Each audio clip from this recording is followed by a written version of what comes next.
Hey guys, in this video I'll show you how to get notifications from Google Forms. The first thing you need to do once you open up your Google Forms is come here and click on responses.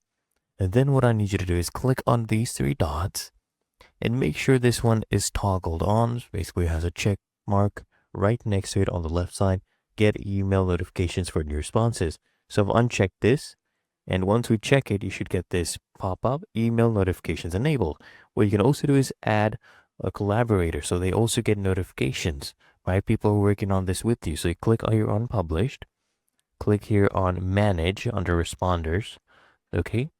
And here you can invite people. So click here and type in the email, let's say this person, and I'll invite them as an editor, okay? They'll have the same rights as me. They'll be able to view and delete form responses. They'll also get notified when people respond. So go ahead and send an invitation to them.